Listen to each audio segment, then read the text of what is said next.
If you have any contract with the Jamaican government or want to get a government contract, watch this video to the end. I'm Kalila Reynolds, financial journalist and educator. So the government is making it easier to get your contract approved and get paid, but there is some controversy behind it. Finance Minister Dr. Nigel Clarke outlined a series of new measures during his opening of the budget debate recently.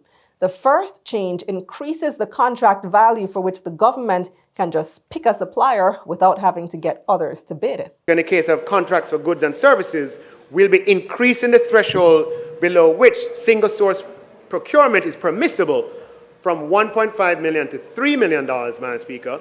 The 1.5 million threshold has been in place for almost a decade.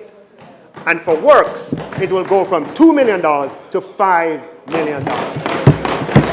Single-source procurement is where a particular supplier is chosen even when others are available.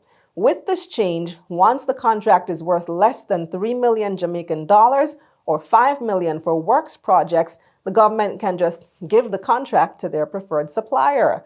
This reduces the turnaround time for getting the project done. Now, even though it may seem fairer to have all interested parties bid on the project, that bidding process can take a while and can lead to the project taking forever to get done. Minister Clarke is saying that for small projects, it doesn't really make sense to go through all of that. For example, let's say the government wants to hire you to fix a bathroom. Obviously, it's a big inconvenience that the bathroom is not working. Workers at the office have to go all the way to the next building down the road to use the bathroom, which slows down all the business at the office. It's a fairly small job, and they already know a plumber that they've worked with before, so it's just easy to hire that person and get it fixed quickly. But if it required a competitive bidding process, it could take months to choose a contractor and get the bathroom fixed. They'd have to advertise the contract, keep it open for a specific period of time, wait for people to submit, review all the submissions, do the due diligence, and the list goes on and on and on. Now, for large projects, it literally has to go through a whole rigmarole, which according to Clarke takes an average of 200 days. That's almost 7 months. Part of the process involves going to a public procurement committee, but Mr. Clarke says they're increasing the value of contracts that need to go to that committee from $30 to $60 million. We're going to be moving the limits required for public procurement committee approval from $30 million to at least $60 million. So we are going to be empowering procuring entities to have more autonomy and to award higher value contracts without need for external approval. These things will speed up the pace at which the government can deliver.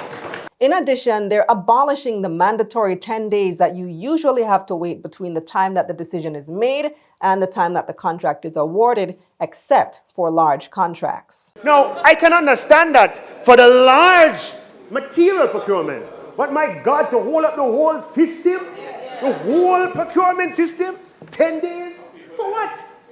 Madam Speaker, we're going to shave unnecessary delay, and we're going to abolish this mandatory standstill for all but the large procurements. So all of this is intended to make it easier and faster to do business with the government and get stuff done. But it's not without some controversy. In a statement, the opposition PNP said it will leave the government open to fraud. They're saying there must be transparency in government operations, especially procurement. Opposition spokesman on finance Julian Robinson pointed out that the government has 6 members under investigation by the Integrity Commission, and the Prime Minister's statutory declarations are yet to be certified. Robinson said this raises serious doubts about their ability to manage procurement without adequate oversight. He's calling on the government to outline all the measures to ensure a smooth transition with the new system. He also wants them to publish all government contracts higher than $10 million.